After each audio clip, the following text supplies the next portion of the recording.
Guys, आज के इस वीडियो के अंदर हम डिस्कस करने वाले हैं जितने भी तरह के स्फीयर्स होते हैं। स्फीयर्स बेसिकली लास्ट क्लास के अंदर मैंने होलो और सॉलिड दो तरह के स्फीयर्स से रिलेटेड इलेक्ट्रिक फील्ड मैंने डेराइव करवाया था। तो उन्हीं दो स्फीयर्स पे बेस्ड प्रॉब्लम्स मैं आज यहाँ पर लेने वाला हूँ, कंडक्टिंग और नॉन कंडक्टिंग स्फीयर्स। यहाँ पर मैं कॉन्सेंट्रिक स्फीयर्स की बात नहीं कर रहा हूँ। कॉन्सेंट्रिक स्फीयर्स की प्रॉब्लम में एक अलग सेशन में लूंगा। तो यहाँ पर अपन डिस्कस करने वाले एक स्फीयर है, स्फीयर के अंदर टनल बना दो तो टाइम पीरियड कितना होगा एक चार्ज का। इस तरह के क्वेश्चन आपने किए होंगे। कैविटी है ना, एक मेरे पास एक क्या है, मेरे पास सॉलिड स्फीयर है, उसके अंदर एक कैविटी है, कैविटी निकाल लो आप, तब आपका इलेक्ट्रिक फील्ड पे क्या इफेक्ट आएगा। तो इस तरह के कुछ क्वेश्चन अपन करने वाले हैं, राइट। तो जल्दी से स्टार्ट करते हैं वन बाय वन। पहला क्वेश्चन, फर्स्ट क्वेश्चन देखें आप यहाँ पर। फर्स्ट क्वेश्चन आपको क्या दिया हुआ है कि सपोज आपके पास एक स्फेरिकल शेल है। आपके पास क्या है, स्फेरिकल शेल है। इससे इस सेशन को देखने से पहले, इससे जस्ट पहले वाले वीडियो को आप देख लेना, क्योंकि वहां पर मैंने थ्योरी पोर्शन डिस्कस किया हुआ है। मैंने वो आई बटन में डाल दिया है, मैंने वो वाला वीडियो का प्लेलिस्ट, ठीक है। तो इससे जस्ट पहले वाला वीडियो जो है वो देख के आप बैठेंगे आप। तो मेरे पास क्या एक स्फेरिकल शेल है, उसको ध्यान समझेंगे आप। एक स्फेरिकल, ये क्या है, एक स्फेरिकल शेल, एक स्फेरिकल शेल है ना। उस स्फेरिकल शेल के ऊपर जो चार्ज है वो क्या है, प्लस क्यू है ना। स्फेरिकल शेल मतलब क्या हो गया, होलो स्फीयर हो गया, और इसके ऊपर चार्ज जो है वो कितना है, प्लस क्यू है। बाहर एक चार्ज मेरे पास प्लस 2q रखा हुआ है। इसके सेंटर के ऊपर अगर एक मैं माइनस क्यू चार्ज रख दूं, क्या करना है आपको मालूम करना है कि अगर सेंटर के ऊपर माइनस क्यू चार्ज रख दूं तो आपको फाइंड करना है क्या, force acting on minus Q charge. क्या मालूम करना है, फाइंड फोर्स एक्टिंग जिसके ऊपर on minus Q charge placed at centre. Centre के ऊपर अगर मैं माइनस क्यू चार्ज अगर रख दूं तो उसके ऊपर कितना फोर्स लगेगा वो मुझे फोर्स मालूम करना है। देखो, किसी क्यू चार्ज के ऊपर जब भी आपको फोर्स निकालना होता है तो Q multiplied by E, force का फॉर्मूला क्या होता है, Q multiplied by E। Q charge है मेरे पास, बस सेंटर पे इलेक्ट्रिक फील्ड आ जाए तो बात बन जाए, है ना। तो फोर्स का फॉर्मूला क्या होगा, तो फोर्स का फॉर्मूला होगा मैग्नीट्यूड, फोर्स के मैग्नीट्यूड को लिख रहा हूं मैं, तो चार्ज का magnitude multiplied by electric field. कहां पर, O पर, O पॉइंट पर, अगर ये O पॉइंट है। अब O पॉइंट पर, अब O पॉइंट जो है वो स्फेरिकल शेल के अंदर है। O पॉइंट जो है वो स्फेरिकल शेल के अंदर है। अगर ये वाला चार्ज देखो, पहली बात तो माइनस क्यू चार्ज का तो कोई लेना देना ही नहीं है, क्योंकि माइनस क्यू चार्ज इटसेल्फ उसके ऊपर फोर्स कैलकुलेट करना है। तो माइनस क्यू चार्ज तो भूल जाओ, उसके अलावा जो भी चार्जेस होंगे, जो भी फील्ड होंगे, वो सब मिलके उस माइनस क्यू के ऊपर फोर्स लगाएंगे। तो अब मेरे पास इलेक्ट्रिक फील्ड जो आएगा एक तो इस क्यू चार्ज की वजह से आएगा और एक 2q की वजह से आएगा, अगर आएगा तो। पहली बात, स्फेरिकल शेल है तो स्फेरिकल शेल की वजह से उसके अंदर इलेक्ट्रिक फील्ड जो होता है वो क्या होता है, जीरो। ये शेल है, शेल के अंदर इलेक्ट्रिक फील्ड मेरे पास क्या होता है, हमेशा जीरो होता है। किसकी वजह से, शेल की वजह से। और एक्सटर्नल अगर मेरे पास चार्ज भी है तो उसकी इलेक्ट्रिक फील्ड लाइन कैसी बनेगी, कुछ इस तरीके की, समझे आप। यहां से फील्ड गया, यहां से बाहर निकल गया, यहां से फील्ड ये ऐसे, ये इसकी फील्ड लाइंस बनेगी, और ये ऐसे फील्ड बाहर निकलेगा। यहां से ये फील्ड गया ऐसे, ये ऐसे निकलता हुआ इस तरह से बाहर निकलेगा। समझ में आ रहा, अवे फ्रॉम पॉजिटिव चार्ज। तो अंदर कुल मिलाकर कोई भी फील्ड लाइन अंदर जाएगी नहीं। इस चार्ज की वजह से भी यहां पर अंदर क्या, कोई भी फील्ड लिंक अंदर होगा ही नहीं, फील्ड लाइंस कुछ होगी नहीं। तो इलेक्ट्रिक फील्ड यहां पर इस चार्ज की वजह से भी नहीं होगा और स्फेरिकल शेल की वजह से भी नहीं होगा। तो कुल मिलाकर अंदर इलेक्ट्रिक फील्ड मेरे पास क्या आएगा, जीरो। अंदर इलेक्ट्रिक फील्ड जीरो हो गया तो फोर्स भी क्या हो जाएगा, जीरो। फोर्स भी क्या हो जाएगा, जीरो। सिंपल क्वेश्चन था, आई थिंक समझ में आ गया होगा, राइट। चलो और क्वेश्चन देखो, सेकंड क्वेश्चन देखो, एक और ट्राई करो आप। क्वेश्चन 2, ये क्वेश्चन अधिकतर आपको एग्जाम में देखने को मिलता है।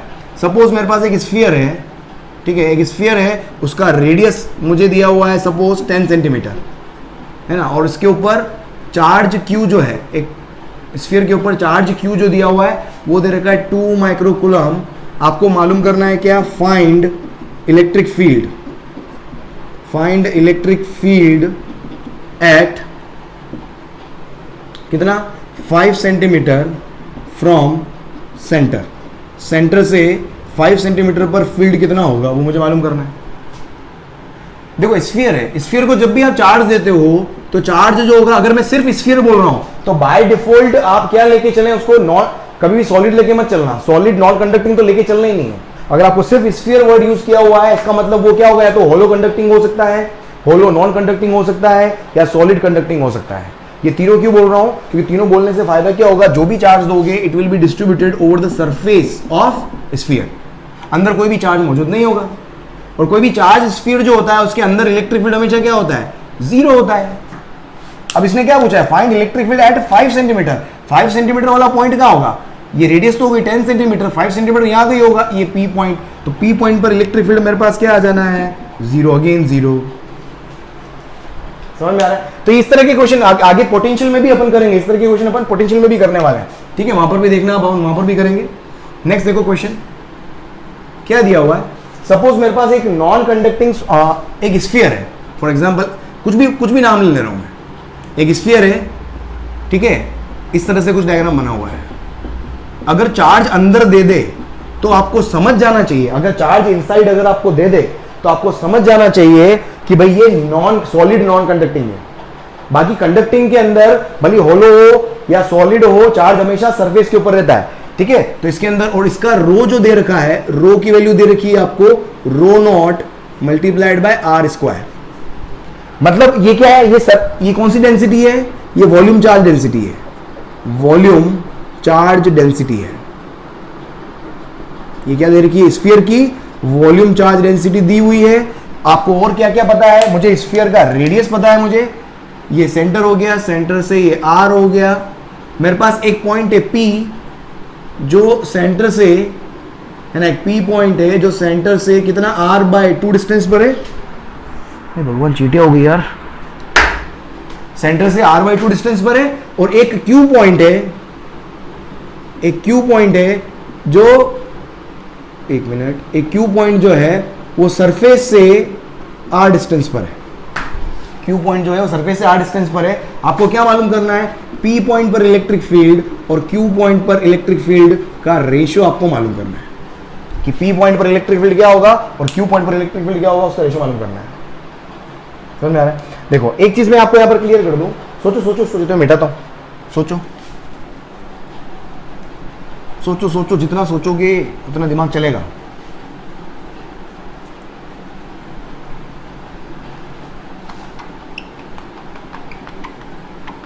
वॉल्यूम चार्ज डेंसिटी क्या है, आर का फंक्शन है, इसका मतलब क्या है, वो वेरिएबल है, और आर हमेशा जो होती है वो रेडियल डिस्टेंस होती है ना, सेंटर से डिस्टेंस होती है हमेशा। अगर क्वेश्चन में नहीं भी दिया हुआ हो तो आप मान के चलना, जो आर जो दिया हुआ है rho naught r square, this is the distance from centre. अगर कंफ्यूजन है तो लिखना चाहो तो लिख सकते हो आप, is the distance from centre. सोचो सोचो कि झीलों का शहर हो,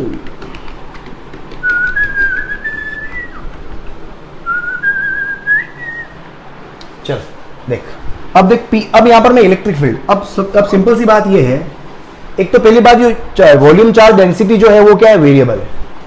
जब भी वेरिएबल वॉल्यूम चार्ज डेंसिटी आ जाए तो वहां पर चार्ज भी क्या होगा, पर यूनिट वॉल्यूम के अंदर चार्ज भी क्या होगा, वेरी करेगा। चार्ज भी क्या होगा, अगर मैं इतनी सी जगह पे देखो चार्ज कुछ और आएगा, इतनी जगह पे देखो चार्ज कुछ और आएगा, पूरे वॉल्यूम के अंदर देखो तो चार्ज कुछ और आएगा। चार्ज हर स्फीयर के लिए, हर रेडियस के स्फीयर के लिए चार्ज अलग अलग आएगा। तो सबसे पहला काम हमेशा क्या करो, आप चार्ज निकाल लो। किसी भी पॉइंट पर इलेक्ट्रिक फील्ड निकालना है, सबसे पहला काम क्या कर लो, चार्ज निकाल लो। तो देखो चार्ज क्यू जो होगा वो कैसे निकालोगे आप, वो आ जाएगा कैसे, integration of rho multiplied by dv, rho multiplied by dv. ये डीवी जो होगा वो, ये डीवी जो होगा वो क्या होगा, क्या हो रहा है, मच्छर काट रहे हैं क्या, घर में क्या आ गया। हाँ, ये डीवी जो होगा वो किसका वॉल्यूम होगा, ये मैंने डेरिवेशन करवाया भी था, वेरिएबल डेंसिटी के लिए मैंने डेरिवेशन करवाया भी था, जाके आप देखेंगे लास्ट वाला वीडियो जो है। ये मेरे पास एक कॉन्सेंट्रिक शेल हो गई है ना, आर डिस्टेंस पर जाकर मैंने क्या एज्यूम करा है, ये डी आर, इसकी विड्थ कितनी है, डी आर, ठीक है। तो इसके अंदर एक जनरल चार्ज का फॉर्मूला निकाल रहा हूं मैं, आर की टर्म्स में एक जनरल फॉर्मूला निकाल रहा हूं चार्ज का, ताकि वो चार्ज जो होगा वो पी पॉइंट के लिए भी काम में आ जाएगा और आर क्यू पॉइंट के लिए भी काम में आ जाएगा। फिर फॉर्मूला सिंपल क्या लगा दोगे आप, के क्यू अपॉन आर स्क्वायर। फिर फॉर्मूला सिंपल क्या लगा दोगे आप, के क्यू अपॉन आर स्क्वायर। तो देखो चार्ज क्यू इक्वल्स टू कितना हो गया, रो क्या है मेरे पास, rho naught multiplied by r square volume. ये वॉल्यूम जो आएगा वो स्फेरिकल, ये मेरे पास क्या है, शेल है। ये मैंने क्या बनाया, एक शेल एज्यूम करी है, शेल की विड्थ डी आर है, तो उसका वॉल्यूम क्या होगा, कल डेरिवेशन में करा था अपन ने, वो होगा 4 pi r square multiplied by d r, है ना। शेल को पूरा चौड़ा कर लो आप, इसको काट के पूरा लंबा कर लो आप, तो शेल कुछ ऐसी दिखेगी, कल अपन ने किया था ये, है ना। इसका वॉल्यूम क्या होगा, इसका सरफेस एरिया तो हो गया 4 पाई आर स्क्वायर, और विड्थ तो हो गई मेरे पास कितनी, डी आर, ठीक है। 4πr² तो क्या हो गया, surface area, multiplied by D R, तो ये वॉल्यूम हो गया। तो देखो यहां से इसका इंटीग्रेशन होगा, देखो मेरे पास क्या आ गया, 4π r पावर 4 का इंटीग्रेशन क्या हो जाएगा, 4 + 1 5 अपॉन 4 + 1 5, तो ये मेरे पास क्या हो गया, चार्ज। अब मुझे पी पॉइंट पर, अब मुझे पी पॉइंट पर चार्ज कितना होगा, पी पॉइंट, जब पी पॉइंट पर इलेक्ट्रिक फील्ड निकालोगे तो पी पॉइंट के रेस्पेक्ट में मुझे क्या देखना होगा, इलेक्ट्रिक फील्ड, चार्ज देखना होगा। जब क्यू पॉइंट पर इलेक्ट्रिक फील्ड निकालोगे तो क्यू पॉइंट के रेस्पेक्ट में मुझे क्या देखना पड़ेगा, चार्ज।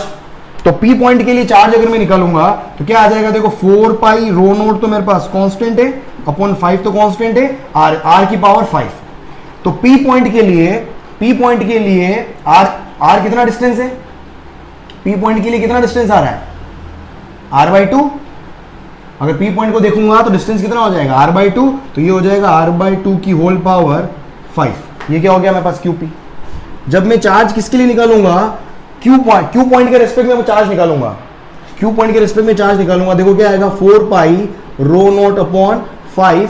अब यहां पर देखो क्या आएगा, अब जब क्यू पॉइंट के लिए अगर आप चार्ज लिखना चाह रहे हो तो क्यू पॉइंट के लिए जब आप चार्ज लिखोगे तो चार्ज कहां तक मौजूद है, सिर्फ r रेडियस तक ही चार्ज मौजूद है ना। यहां पर सेंटर से डिस्टेंस आप r तो रेडियस हो गया और r बाहर हो गया, तो 2r डिस्टेंस मत ले लेना, ये r वह डिस्टेंस है जहां तक चार्ज मेरा मौजूद है, जहां तक मेरा चार्ज मौजूद है। तो चार्ज यहां पर कितना है, r डिस्टेंस तक ही मौजूद है, तो क्या होगा, r की पावर 5। ये मेरे पास क्या आ गया, चार्ज आ गया मेरे पास। बस अब इलेक्ट्रिक फील्ड निकालना है, तो देखो EP अपॉन EQ क्या हो जाएगा, ये हो जाएगा KQP अपॉन RP पॉइंट का square and divided bye KQQ upon RQ का स्क्वायर। बस K से K कैंसिल हो गया, तो देख लो यहां पर QP अपॉन QQ, देखो ये दोनों तो कांस्टेंट है। हे भगवान, या वैल्यू पुट कर दो यार, देखो क्या हो गया मेरे पास, 4π divided by 5 and multiplied by r/2 whole power 5, ये तो हो गया QP and divided by RP कितना है, r/2 होल पावर, हे भगवान कितना है, r/2 whole power square multiplied by RQ कितना डिस्टेंस पर है, 2r डिस्टेंस पर है, तो 2r होल पावर 2r का whole square and divided by QQ कितना है मेरे पास, 4π बाय 5 and multiplied by r power 5। बस यहां से देख लो, अब आप ये तो मेरे पास पूरा कैंसिल हो गया। अब यहां से देख लो कितना आ जाएगा, देखो r तो सब तरफ कैंसिल हो जाएगा, समझ रहे हो, r power 5 r power 2, r power 5 r power 2, तो r की पावर तो कैंसिल हो गई। क्या बचा, देखो ऊपर कितना है, ऊपर बचा 2 की पावर स्क्वायर 2 की पावर 2, ठीक है, और इधर से वापस 2 की पावर, या देख लो आप, है ना, ऊपर क्या आ गया 2 की पावर 2 और नीचे क्या आ गया मेरे पास, देखो 2 की पावर 5 एंड मल्टीप्लाइड बाय 1/2 की पावर 2 और इधर वापस मल्टीप्लाइड बाय, और क्या है ऊपर है ना, हाँ बस हो गया, इतना हो गया मेरे पास ये। बस यहां पर देख लो अब कितना आ गया मेरे पास ये, तो ये हो जाएगा मेरे पास क्या, 2 की पावर 4 डिवाइडेड बाय 2 की पावर 5, तो ये हो जाएगा मेरे पास कितना, 1/2। तो EP और EQ का रेशियो जो आएगा वो कितना आ जाएगा मेरे पास, 1:2। होप आपको क्वेश्चन समझ में आ गया होगा। मतलब हमेशा जब भी नॉन यूनिफॉर्म डेंसिटी आ जाए, चार्ज निकालो KQ/R², सिंपल फॉर्मूला होता है अपने पास में, समझ में आ रहा है। चलो अगला और क्वेश्चन देखते हैं, अपन देखते हैं टनल वाली प्रॉब्लम देखते हैं अपन यहाँ पर, टनल प्रॉब्लम्स देखते हैं, लिख लो tunnel problems, tunnel problems.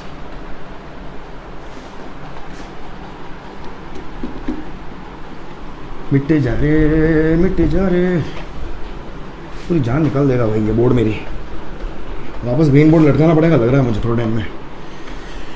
Read board में धूल ने परेशान किया हुआ था, वाइट बोर्ड में इस भाई ने पूरी बाइसेप बना दी है। देखता हूँ कल यार कुछ, कल बैठ के यही काम करूँगा, मिटाने के तरीके। भाई कल हो सकता है क्लास नहीं लूँ यार, इस बोर्ड का कुछ करना पड़ेगा, वरना मैं जल्दी जमा हो जाऊँगा और लेक्चर्स रह जाएंगे।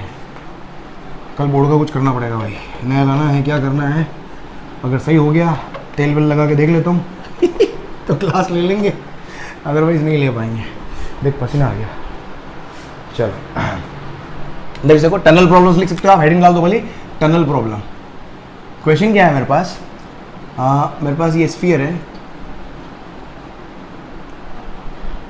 देखो स्फीयर के अंदर अगर चार्ज अंदर दे दिया तो समझ जाओ सॉलिड नॉन कंडक्टिंग है, समझ में आ रहा है, समझ जाओ सॉलिड नॉन कंडक्टिंग है, ये चीज समझ में आ गई। स्फीयर का रेडियस दिया हुआ है, आपने क्या करा, बिल्कुल सेंटर से एक टनल काटी, ओ भाई ये तो अभी जम गया, ब्लू कलर को फेंक दे, भाई साहब अभी जम गया है तो, ठीक है। एक टनल मैंने उड़ा दी यहाँ से, बिल्कुल सेंटर से होती हुई एक टनल उड़ाई मैंने यहाँ पर,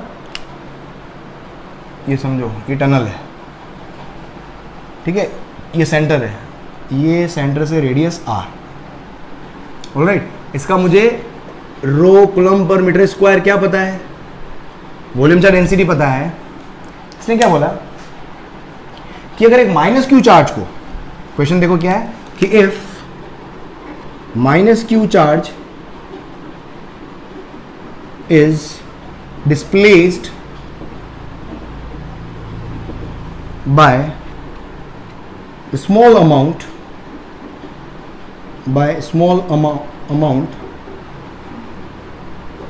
from center,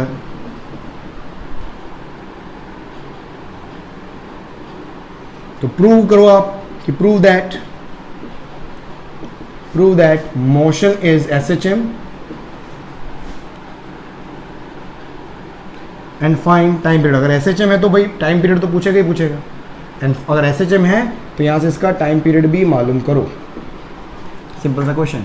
देख हालांकि क्वेश्चन दिखने में बहुत भयानक लग रहा है, बहुत सिंपल क्वेश्चन है।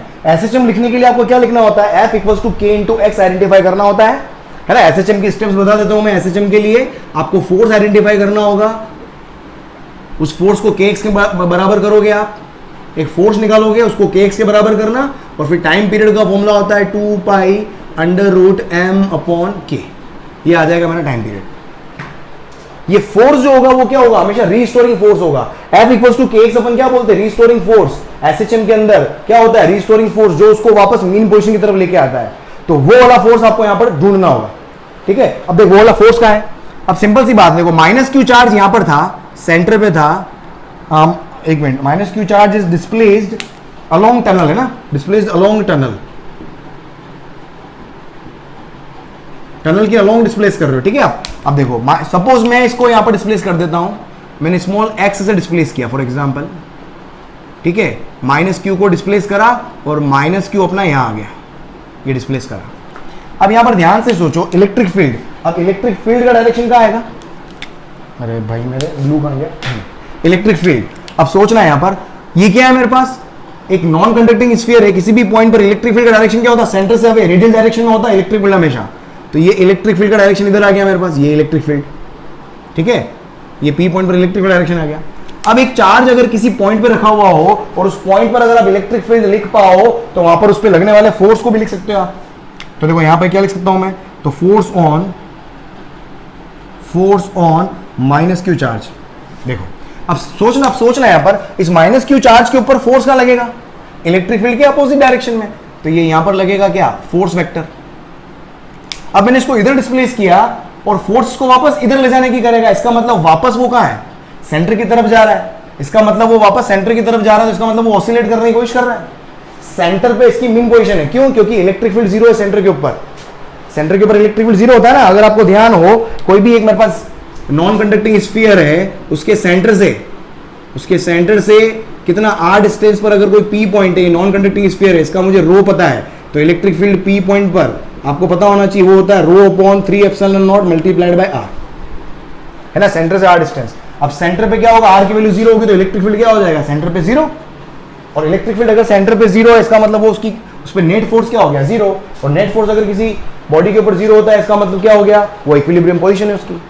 तो क्या होगा, जैसे मैं इसको इधर लेके आया, वापस रिलीज कर रहा हूं, तो उधर जाएगा इलेक्ट्रिक फील्ड, उसको उधर अट्रैक्ट करेगा, उधर फोर्स लगाएगा, तो ये मीन पोजीशन की तरफ जा रहा है। इसका मतलब क्या है, ये ऑसिलेट करने को मजबूर है इस मीन पोजीशन के अबाउट। अब जैसे मीन पोजीशन पे पहुंचेगा तो इनर्शिया की वजह से वो ओवरशूट करेगा आगे।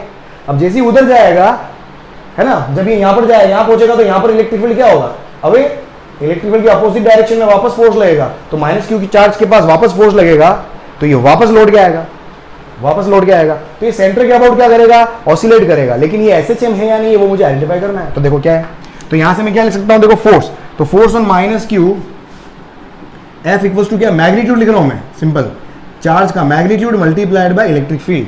तो देख कितना आ जाएगा, तो चार्ज का मैग्नीट्यूड हो गया एफ, फोर्स का मैग्नीट्यूड हो गया F equals to q multiplied by E. Electric field का फॉर्मूला क्या होता है, rho upon 3 epsilon naught multiplied by distance. ये कितनी डिस्टेंस है, ये x है। देखो q कांस्टेंट है, रो कांस्टेंट है, 3 एप्सिलॉन नॉट कांस्टेंट है। इसका मतलब क्या हो गया, f directly proportional to x हो गया। इसका मतलब क्या होगा, डज एसएचएम, ये एसएचएम करेगा, एसएचएम करेगा बिल्कुल। अब एसएचएम करेगा तो यहां पर इसके मल्टीप्लाई में जो भी होता है वो कौन होता है, k होता है। तो बस यहां से मेरे पास टाइम पीरियड लिखना आना चाहिए। तो टाइम पीरियड क्या हो गया, 2 pi under root m upon k, कितना हो जाएगा, 2 pi under root m upon k, k कितना हो गया, q rho upon 3 epsilon naught. तो ये क्या आ गया मेरे पास, टाइम पीरियड का फॉर्मूला आ गया। ये क्या आ गया, टाइम पीरियड आ गया, है ना। डायरेक्ट याद रखें इसको आप, 3m rho epsilon naught upon q rho. समझ में आ रहा है, क्लियर, लिख लो इसको। अगला क्वेश्चन करते हैं एक और, टनल का एक सेम क्वेश्चन और करवाता हूं मैं आपको,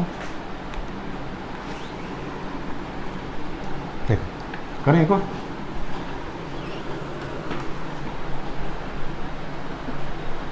एक प्रश्न और करते हैं भाई साहब, इसके टनल हो जाएगा। टनल के बाद में अपन करेंगे कैविटी, टनल के बाद अपन करेंगे कैविटी। इसमें कॉन्सेंट्रिक स्फीयर आज ही डिस्कस कर रहा हूं मैं, कि कॉन्सेंट्रिक स्फीयर के बहुत सारे क्वेश्चन बनते हैं, उसमें पोटेंशियल वाले क्वेश्चन भी बनते हैं। तो जब पोटेंशियल डिस्कस करेंगे तो वहाँ कॉन्सेंट्रिक भी साथ में ले लूंगा मैं, है ना। तो काफी क्वेश्चन करेंगे वहां पर सॉल्व अपन। देखो अब यहाँ पर क्या टनल, इस टनल वाली प्रॉब्लम में क्या, टनल जरूरी नहीं सेंटर से ही जाए, मैं टनल को क्या कर देता हूँ, ऊपर शिफ्ट कर देता हूँ। बस क्वेश्चन में इतना सा चेंज है और सेम क्वेश्चन है। टनल को क्या कर देता हूँ मैं, अरे यार मार डाला यार भाई, क्यों परीक्षा ले रहा है मेरी इतनी।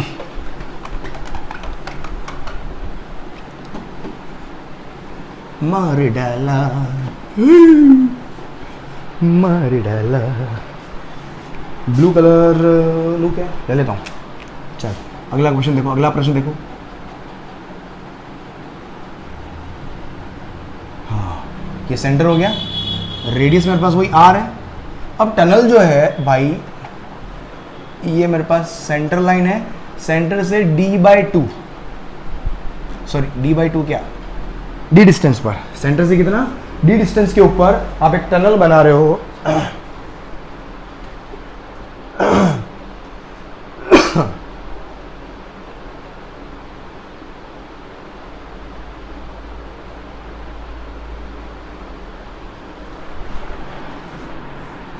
ठीक है, थोड़ा और इसी में करवा दूं क्या करूं। चलो एक काम करते हैं, ठीक है, डी, हाँ डी डिस्टेंस पर, डी ले लो, d/2 कुछ भी ले लो। तो डी डिस्टेंस पर क्या है, मैंने टनल बना दी, ये टनल है, ठीक है, ये टनल हो गई, दिस इज टनल। पहले भी टनल थी, वहां नाम लिख देना है, टनल बना दी।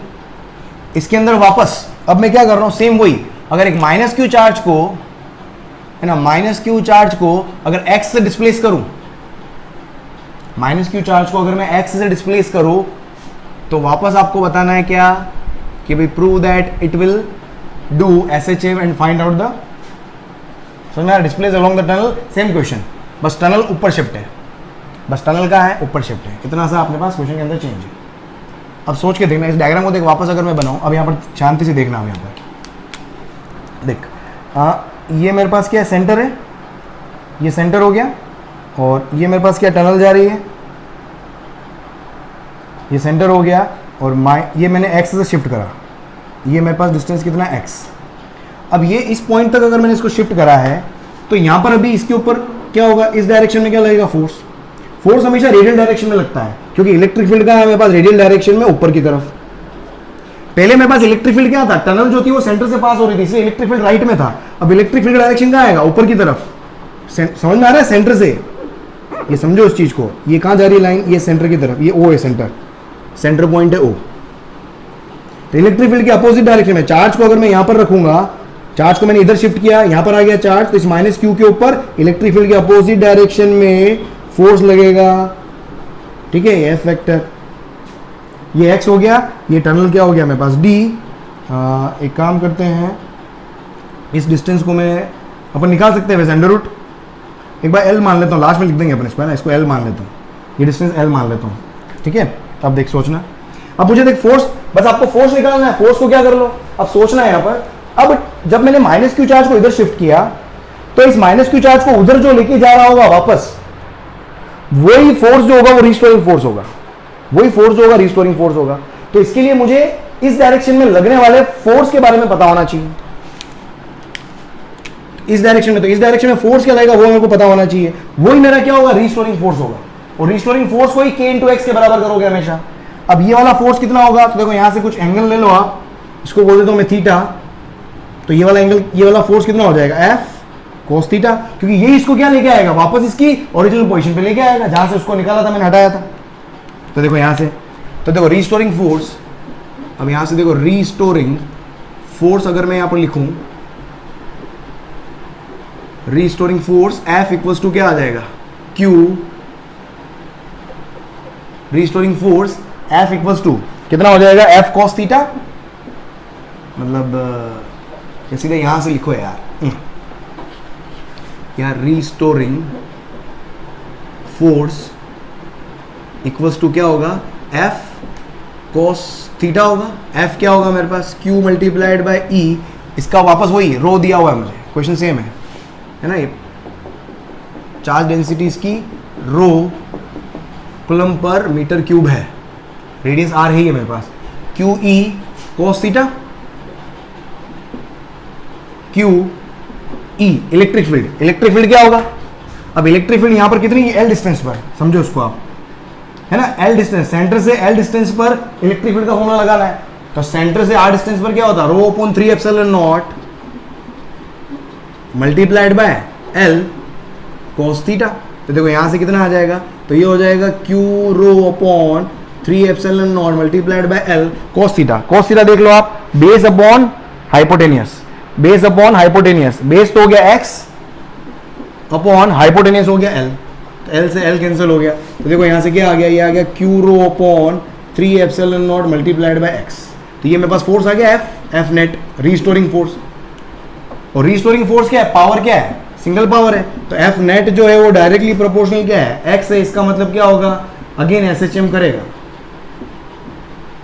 डज SHM, और अगर SHM कर रहा है तो x के मल्टीप्लाई में जो भी होता है वो अपना क्या हो जाता है, k। तो बस यहां से टाइम पीरियड अगर आप लिखोगे तो टाइम पीरियड का फॉर्मूला क्या आ गया, 2 pi under root m upon k, है ना। पार्टी इसका मास भी दिया हुआ है ना, q कोमा m है, पहले वाले क्वेश्चन में m ले लेना आप, है ना, m लिखवाना भूल गया मैं, वहां पर क्या जो भी पार्टिकल है माइनस क्यू चार्ज है और उसका m कोमा m लिख देना वहां पर, ठीक है। बाकी कैसे निकालोगे आप टाइम पीरियड, तो 2 pi under root m upon k, k कितना हो गया, q rho upon 3 epsilon naught. देखो फॉर्मूला सेम आया, सोचो फॉर्मूला सेम आया है, पहले भी ही तो आया था। इसका मतलब टनल क्यों किसी भी पोजीशन पे बना दो आप, किसी भी पोजीशन पे अगर टनल बनाओगे टाइम पीरियड का formula will remain same, does not depend upon the position of tunnel, है ना। टनल को पैरेलली कहीं भी शिफ्ट कर दें आप, है ना, ऊपर नीचे कहीं भी शिफ्ट कर दें आप, क्या रहेगा, time period will remain same. समझ में आ रहा है, लिखो इसको जल्दी से लिखो, चलो आगे बढ़े। नेक्स्ट देखो, नेक्स्ट लिखो आप कैविटी प्रॉब्लम्स। नेक्स्ट आपके पास क्या है, कैविटी प्रॉब्लम्स।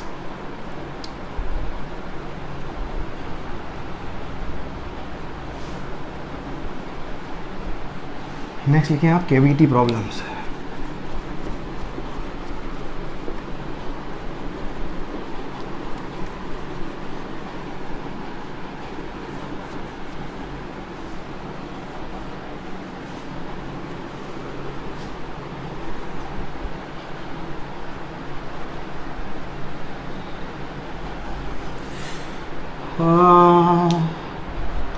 है प्रभु उठा ले मेरे को, ऐसे तो मैं कैसे चलूँगा यार।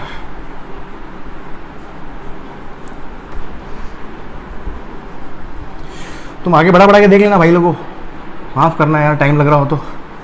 कोशिश पूरी कर रहा हूँ यार, जान लगा रखी है मैंने, पूरी जान जोखिम में डाल रखी है मैंने, जोखिम में पूरी जान जोखिम में हो रखी है मेरी। चल हो प्रभु, अंतर्यामी प्रभु कुछ हेल्प करो, हे मदद। देख क्या है कैविटी प्रॉब्लम, क्या है, सपोज मेरे पास क्या है, स्फीयर, चार्ज अंदर मतलब नॉन कंडक्टिंग सॉलिड स्फीयर, बस दिमाग में बैठा लेने का है, ठीक है। ये r radius, sorry 4r radius, 4r radius का एक स्फीयर है जिसका rho coulomb per metre cube uniform volume charge density. इसके अंदर से मैंने क्या किया, इसके अंदर से कैविटी, कैविटी का मतलब क्या हो गया, मतलब मैंने यहां से 2r रेडियस का, ये समझो आप यहां से है ना, ये ठीक है, ये इसका रेडियस जो है वो कितना है 2r, इसका रेडियस कितना है 2r। ये क्या है कैविटी, ये क्या कैविटी, कैविटी का मतलब क्या अंदर, मतलब पोरस, मतलब खाली अंदर है ना, ये पूरा स्फीयर है, उसके अंदर थोड़ा सा खोखला हुआ बिल्कुल अंदर, तो 2r रेडियस का एक अंदर स्फेरिकल कैविटी है ना, एक स्फेरिकल कैविटी है। तो आपको अब क्या करना है, इससे एक r डिस्टेंस पर एक पॉइंट P है, एक पॉइंट P है, इस P पॉइंट पर इलेक्ट्रिक फील्ड आपको मालूम करना है। देखो क्वेश्चन समझ में आ गया होगा, एक स्फीयर है, उसके अंदर से मैंने कैविटी हटा दी, एक पार्ट होलो हो गया अंदर, पोलो हो गया अंदर, मुझे क्या करना है, इसके सेंटर से r डिस्टेंस पर P पॉइंट पर इलेक्ट्रिक फील्ड निकालना है। अब देखो सिंपल सी बात है, अगर मेरे पास कैविटी नहीं होती, अगर कैविटी नहीं होती तो सिंपल मुझे फॉर्मूला पता है ना, इसका मुझे क्या पता है, रो पता है, तो यहां से इसके सेंटर से r डिस्टेंस पर अगर मुझे इलेक्ट्रिक फील्ड लिखना हो तो सिंपल सा फॉर्मूला क्या होता है, इलेक्ट्रिक फील्ड का फॉर्मूला होगा, इसके ऊपर अगर मुझे चार्ज पता चल जाए तो k q divided by r square. और चार्ज कैसे लिखोगे आप, k q, q क्या हो जाएगा, rho into volume of this, volume कितना हो गया 4/3 पाई, और इसका रेडियस मुझे पता हो तो पाई r क्यूब, ये हो गया वो density into volume upon r square. ये मेरे पास क्या हो गया, k अपॉन r स्क्वायर। ऐसे आप क्या लिख दोगे, किसी p पॉइंट पर इलेक्ट्रिक फील्ड आप लिख सकते हो ये। अब केविटी आ गई, केविटी वाली प्रॉब्लम को करने का तरीका क्या होता है, सिंपल ध्यान से सोचना, अगर पूरा स्फीयर होता तो इस पॉइंट पर इलेक्ट्रिक फील्ड क्या होता है, इस डायरेक्शन में, पूरा स्फीयर की वजह से। अब अगर मैं कुछ पार्ट रिमूव कर देता हूं तो कहीं ना कहीं उसके अंदर वॉल्यूम के अंदर चार्ज कम हुआ है, ओवरऑल चार्ज कम हुआ है, चार्ज कम हुआ है तो इस पॉइंट पर इलेक्ट्रिक फील्ड पहले जितना आ रहा था उतना अब नहीं आएगा, कम आएगा। कितना कम आएगा, उस कैविटी की वजह से इसी पॉइंट पर जितना इलेक्ट्रिक फील्ड अगर होता तो उस इलेक्ट्रिक फील्ड को क्या कर लो आप, सब्ट्रैक्ट कर लो अगर, तो इस पूरे स्फीयर का जो रिमेनिंग स्फीयर है कैविटी के बाद में जो स्फीयर बचा हुआ है, उस स्फीयर का मेरे पास क्या आ जाएगा, इलेक्ट्रिक फील्ड आ जाएगा।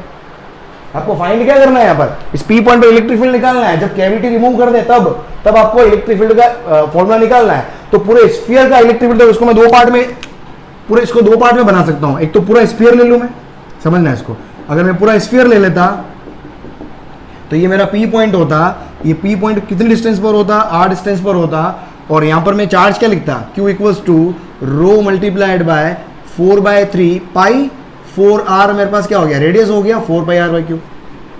तो यहां पर इलेक्ट्रिक फील्ड डायरेक्शन क्या होता है, इस डायरेक्शन में क्या होता, रेडियल डायरेक्शन में, अवे, पॉजिटिव चार्ज से अवे। तो यहां पर इलेक्ट्रिक फील्ड में E1 बोल देता हूं, इसका मैग्नीट्यूड क्या होता, k q upon r square, क्या होता, k upon r square and multiplied bye कितना 4/3 पाई 4r का होल क्यूब। ये मेरे पास क्या होता है, इलेक्ट्रिक फील्ड आ जाता है इस पूरे स्फीयर की वजह से। लेकिन साथ में क्या है, 2r रेडियस की कैविटी है, ये तो मेरे पास क्या, होल स्फीयर।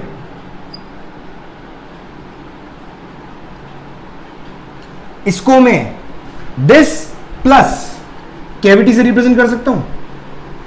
कैविटी का रेडियस कितना हो गया 2r, ये रेडियस मेरे पास कितना है 4r कैविटी, ठीक है। अब इस कैविटी का जो भी इलेक्ट्रिक फील्ड आएगा, इस कैविटी की डेंसिटी भी तो वही आएगी, जो मैंने पार्ट रिमूव किया होगा, जो पार्ट मैंने रिमूव किया होगा उसकी डेंसिटी भी तो वही होगी। अब यहां पर मुझे इलेक्ट्रिक फील्ड निकालना है, तो यहां पर इलेक्ट्रिक फील्ड जो होगा, होलो स्फीयर का टोटल इलेक्ट्रिक फील्ड और कैविटी का इलेक्ट्रिक फील्ड क्या कर दो, माइनस कर दो इसी पॉइंट पर। तो इसके सेंटर से, अब कैविटी का सेंटर क्या आ गया, ये रहा, ये कैविटी का सेंटर। तो यहां से ये वाली डिस्टेंस मुझे चाहिए, ये टोटल डिस्टेंस कितनी होगी, ये तो है r और ये कितना है 2r।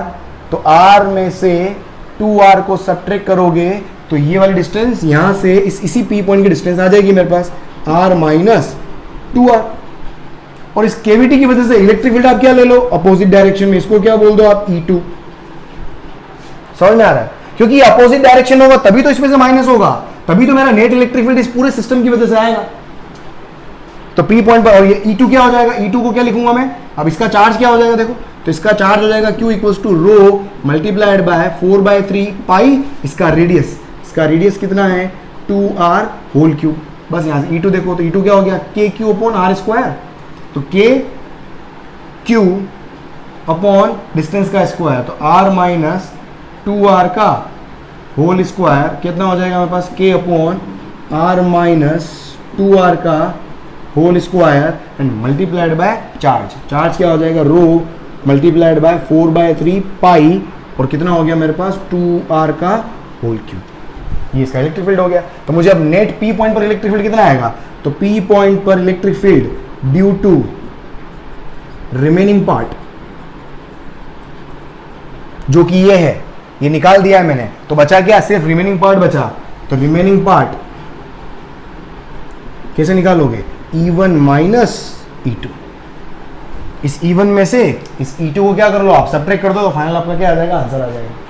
मैं कॉन्सेप्ट बता रहा हूं, यहां पर वैल्यू, अगर वैल्यू तो R की वैल्यू दे दी, K रख दो, R रख दो, वेस्ट ऑफ टाइम है, स्पेशली वीडियोस के अंदर बिल्कुल टाइम वेस्ट है। आपको कॉन्सेप्ट समझ में आना चाहिए, कैसे करोगे आप, समझ में आ रहा है, लिखो उसको जल्दी से लिखो। फिर एक और क्वेश्चन कराता हूं, देखो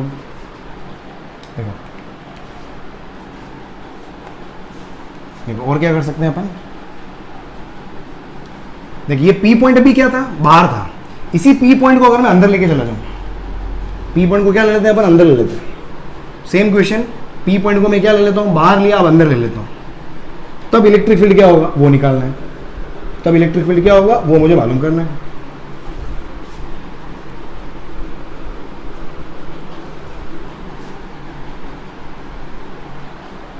अरे समझ में आया? अब मुझे क्या करना है, ये कैविटी वही सेम, क्वेश्चन सेम है, बस P पॉइंट मेरा यहाँ पर P पॉइंट यहाँ नहीं रखना है, अब P पॉइंट मैं अलग रखना चाह रहा हूँ। कैविटी वही है ही है, मेरे पास कैविटी है अभी भी, बस मुझे क्या करना है, क्वेश्चन में थोड़ा सा चेंज आएगा।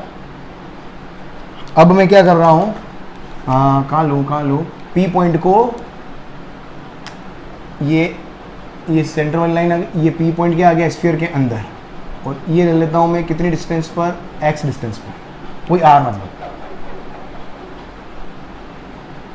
है ना, सेंटर से, पहले सेंटर से P पॉइंट बाहर था, अब मैंने अंदर ले लिया। ये P पॉइंट यहां पर अंदर, यहां पर भी हो सकता है और कैविटी के अंदर भी हो सकता है, कहीं भी हो सकता है। तो अभी मैंने क्या लिया, कैविटी के अंदर लिया, फिर तीसरा क्वेश्चन वो बन जाएगा। बस 3 तरह के क्वेश्चन बनते हैं कैविटी के अंदर, खत्म फिर, ठीक है। तो देख यहां पर इस P पॉइंट पर अब इलेक्ट्रिक फील्ड निकालना है मेरे को, ये R डिस्टेंस भूल जाओ, वो भाई समझ में आ गया है ना, वही क्वेश्चन है, बस P पॉइंट शिफ्ट हो गया। अब देखो, अब इसको देखो, इसको वापस 2 पार्ट में डिवाइड करूं, एक तो पूरा स्फीयर, इसको 2 पार्ट में डिवाइड कर सकता हूं। एक तो मेरे पास क्या आ जाएगा, पूरा स्फीयर हो जाएगा, और पूरे स्फीयर के सेंटर से कितनी डिस्टेंस पर, x डिस्टेंस पर ये P पॉइंट होगा, जो भी R x जो भी लेना है ले लो। ये O हो गया, ये क्या हो गया 4R है, ये मेरे पास लिखा हुआ है। अब देखो इस P पॉइंट पर इलेक्ट्रिक फील्ड क्या होगा, इधर होगा, इसको E1 बोल देता हूं मैं, E1 इसका क्या रो दिया हुआ है। अब देखो E1 अगर मैं लिखूं, अब जब मैं पूरा स्फीयर ले रहा हूं, अब यहां पर इलेक्ट्रिक फील्ड जो होगा स्फीयर की वजह से, स्फीयर के अंदर अगर कोई पॉइंट मौजूद हो, सपोज ये Q पॉइंट है ना, तो Q पॉइंट पर इलेक्ट्रिक फील्ड क्या होता है, rho upon 3 epsilon naught multiplied bye ये वाली डिस्टेंस, ये अगर R है तो मल्टीप्लाइड बाय R। अरे समझ में आ रहा है, अंदर तो ये फॉर्मूला होता है, rho upon 3 epsilon naught multiplied by R। बस यहाँ देख ले, हो गया खत्म क्वेश्चन। तो देख E1 क्या हो गया, रो अपॉन 3 एप्सिलॉन नॉट, और P पॉइंट सेंटर से कितनी डिस्टेंस पर है, R डिस्टेंस पर, ये हो गया क्लियर, ये E1। उसके बाद अब इसको मैं प्लस इस पूरे सिस्टम को दिस प्लस कैविटी, ये कैविटी ले ली मैंने 2R रेडियस की। अब कैविटी के सेंटर से कितनी डिस्टेंस पर P पॉइंट है, कैविटी के सेंटर से देखें अगर अपन, तो ये कैविटी हो गई मेरे पास, ये कैविटी, और वो मेरे पास क्या हो गया, होल स्फीयर हो गया, और होल स्फीयर प्लस कैविटी का सिस्टम जो बन रहा है उसका इलेक्ट्रिक फील्ड निकालना है मुझे P पॉइंट पर, है ना। क्वेश्चन क्या है, P पॉइंट पर इलेक्ट्रिक फील्ड मालूम करना है।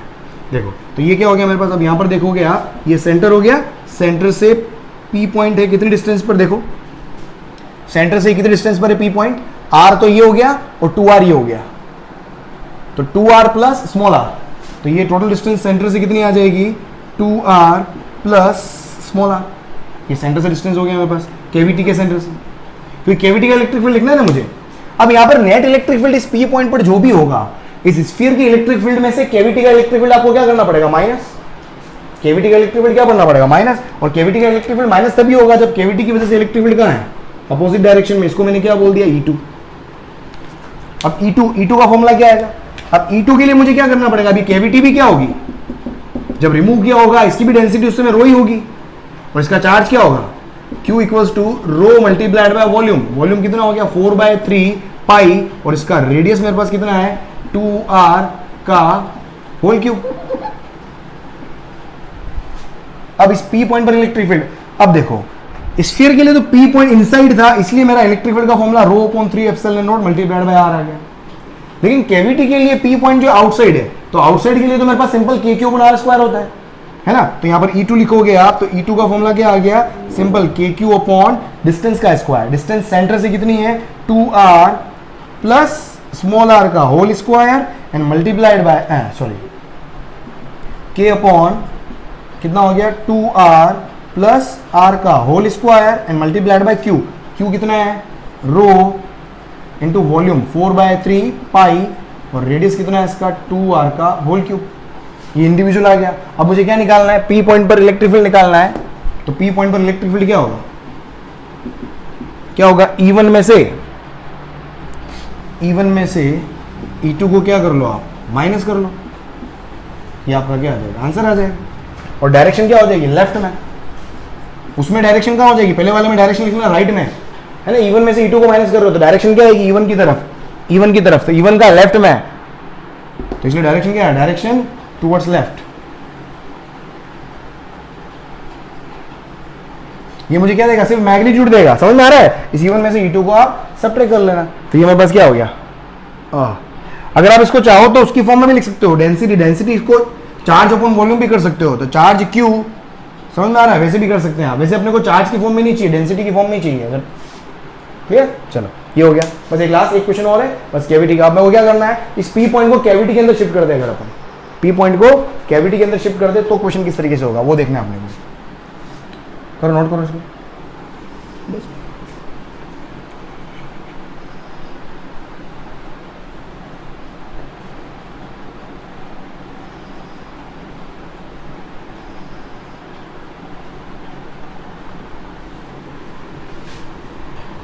क्यू पॉइंट को कैविटी के अंदर शिफ्ट करना है, बस तीसरी प्रॉब्लम हो गई, उसके बाद बस एंड स्फीयर की प्रॉब्लम्स। ये टिपिकल प्रॉब्लम्स है जहां पर बच्चे जनरली अटक जाते हैं, बाकी आपके पास सिंपल फॉर्मुला बेस्ड प्रॉब्लम आप आराम से कर सकते हो, है ना, क्योंकि जितने भी डेरिवेशन करवाए थे कल मैंने उस पर उसी के कॉन्सेप्ट यहाँ पर काम में लिया है मैंने, और साथ में अगर फॉर्मुला बेस्ड आ जाए कि भाई मेरे पास क्या है, चार्ज दे दिया, डिस्टेंस r दे दी, बताओ स्फीयर के बाहर फॉर्मुला क्या लगेगा, तो देखो इसमें k/r², सरफेस पे क्या होगा k/r रेडियस का स्क्वायर, तो ऐसे सिंपल चंपू क्वेश्चन तो एग्जाम के अंदर कर लोगे आप आराम से, फिर उसका फॉर्मूला अपन डेराइव कर चुके हैं, कोई दिक्कत नहीं उसमें, ठीक है। चल अब केवीटी का एक प्रॉब्लम और कर लेते हैं अपन, देख खत्म करते हैं कहानी आज की। देख क्या है, देख रहा है भाई, चला तो नहीं क्या भाई, देख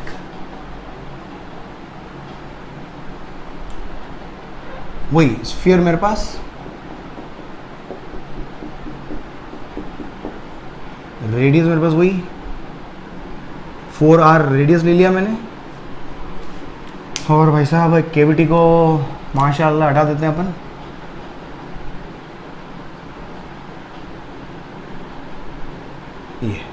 ये सेंटर है और ये इसका रेडियस 2r, ठीक है। डेंसिटी मेरे को वापस वही रो कूलम पर मीटर क्यूब, ये मेरे पास क्या है कैविटी। आपको क्या मालूम करना है, सपोज ये P पॉइंट है, केविटी के अंदर आ गया P पॉइंट, बाहर ले लिया केविटी के अंदर, स्फीयर के अंदर ले लिया और केविटी के अंदर ले लिया P पॉइंट, इस P पॉइंट पर इलेक्ट्रिक फील्ड निकालना है, P पे निकालना है। अब देखो, अब यहाँ पर P पॉइंट क्या हो गया, इस पूरे स्फीयर के भी अंदर है, इसका डायग्राम बनाया है, देखो ध्यान से देखना, अगर मैं पूरा स्फीयर ले लेता हूँ,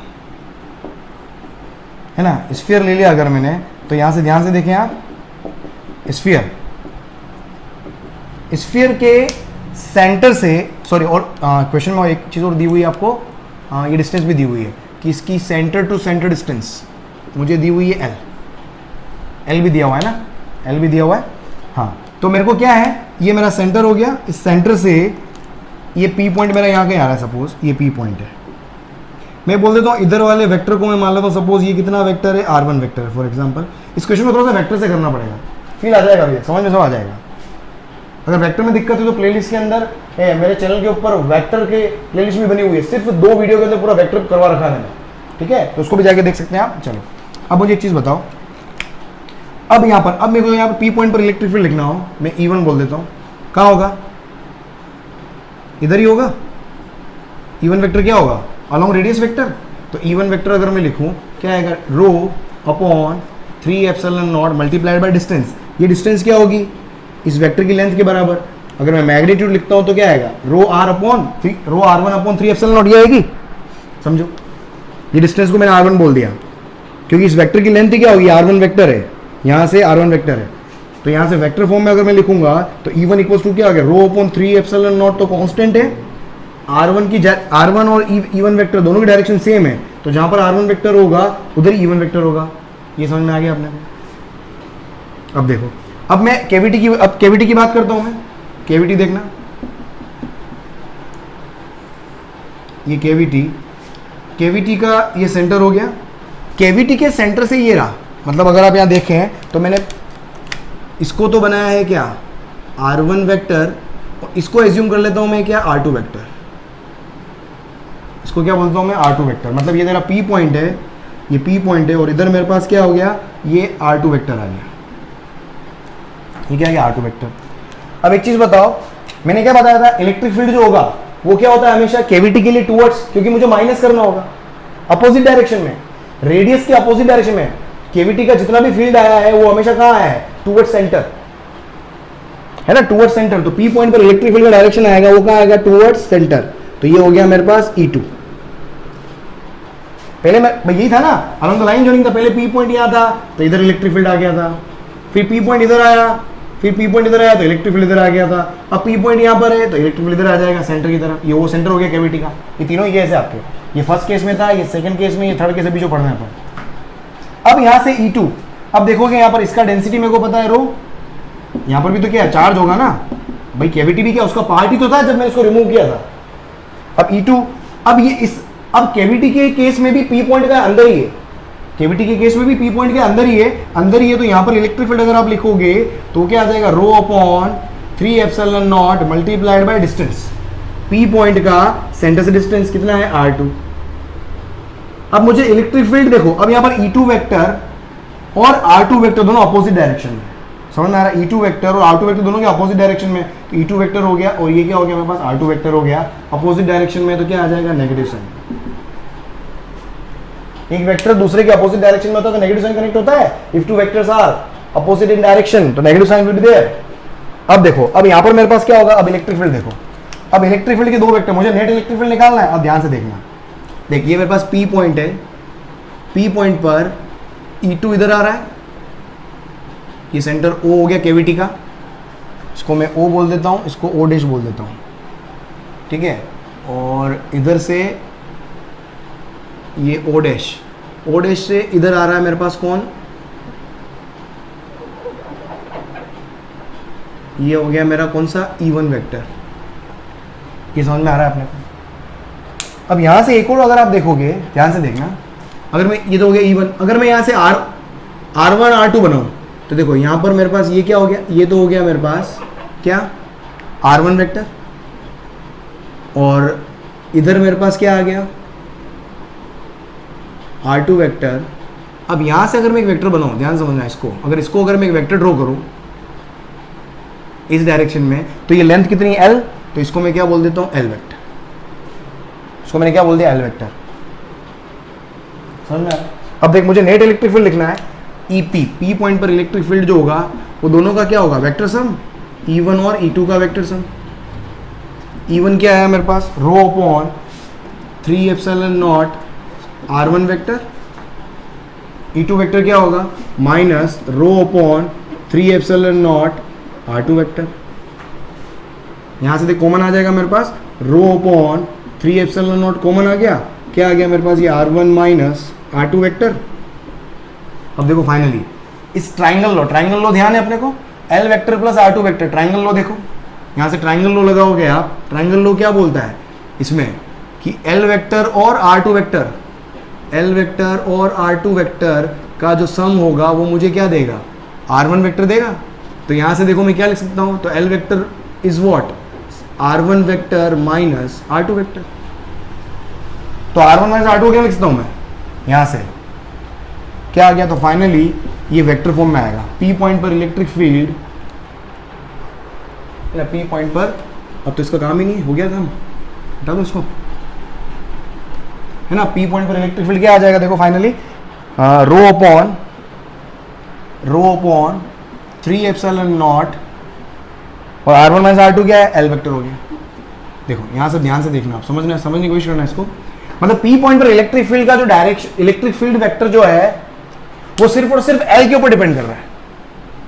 किसके ऊपर, रो कांस्टेंट है, 3 कांस्टेंट है, एप्सिलॉन नॉट कांस्टेंट है, सिर्फ L। इसका मैग्नीट्यूड अगर आप लिखो, मैग्नीट्यूड क्या आएगा, EP वेक्टर का मैग्नीट्यूड अगर अपन लिखे तो क्या आएगा, रो upon 3 epsilon naught multiplied bye L, यही तो आएगा। मतलब कैविटी के अंदर अगर पॉइंट अगर प्रेजेंट है तो वो सिर्फ और सिर्फ किसके ऊपर डिपेंड करता है, वो डिपेंड करता है कि दोनों सेंटर को जोड़ने वाली लाइन के बीच का सेपरेशन क्या है, सिर्फ उसकी लेंथ पे डिपेंड करता है। समझ में? अब सोच के देखो, इस P पॉइंट को मैं कहीं भी शिफ्ट कर दूं, अगर ये P पॉइंट यहां पर भी होता तो भी मेरा R1 माइनस R2 की वैल्यू L वेक्टर ही आती। P पॉइंट कहीं भी ले लेता मैं, इस पूरी कैविटी के अंदर P पॉइंट कहीं भी ले लो आप, तो P पॉइंट की पोजीशन पे कभी भी डिपेंड, कैविटी के अंदर अगर P पॉइंट प्रेजेंट है तो उस P पॉइंट की पोजीशन पे कभी भी डिपेंड नहीं करेगा कि इलेक्ट्रिक फील्ड का मैग्नीट्यूड क्या आने वाला है। It only depends upon the separation between centres of cavity and the whole sphere. समझ आया? तो यहां से कंक्लूजन, तो ये मेरे पास क्या हो गया, तो यहां से कंक्लूजन क्या आ गया कि इट शो, कंक्लूजन क्या आ गया कि इलेक्ट्रिक फील्ड जो होता है, एक लाइन लिख ले बस, यहां लिख सकते हो आप कि इलेक्ट्रिक फील्ड जो होता है, क्या बोल रहा हूं मैं कि इंपॉर्टेंट नोट बना सकते हो आप यहां पर, ये इलेक्ट्रिक फील्ड का मैग्नीट्यूड तो आ गया मेरे पास कि इलेक्ट्रिक फील्ड कहां पर, electric field at any point in the cavity never depends upon its position, never depends upon position of point in cavity। ठीक है, depends on separation between, depends किसके ऊपर करता है, डिपेंड्स ऑन सेपरेशन किसके बीच में, between centres of sphere and cavity. That's it. Writing बड़ी खतरनाक लिखी होगी मैंने, समझ लेना भाई यार। हाँ, राइटिंग सुधारने का विधि क्या होती है बता देना मेरे को। चलो आइए, समझ आ गया आपको, जल्दी से लिख लो उसको भी आप। ओ यो, चलो राइट दोस्तों, so thank you so much for being in the show, और शानदार मजा आएगा इस बार, बहुत ही जबरदस्त। So thank you so much for being in the show. इस तरीके से और वीडियो, वैल्यूएबल वीडियो चाहते हैं तो चैनल को सब्सक्राइब करके बैठे हैं आप, और बेल आइकन पे क्लिक करके जाएं ताकि आने वाले नोटिफिकेशन आपको टाइम से टाइम मिलते चले जाएं। कल वापस हाजिर होता हूँ शाम को 6 बजे। Right, okay, bye bye, good night.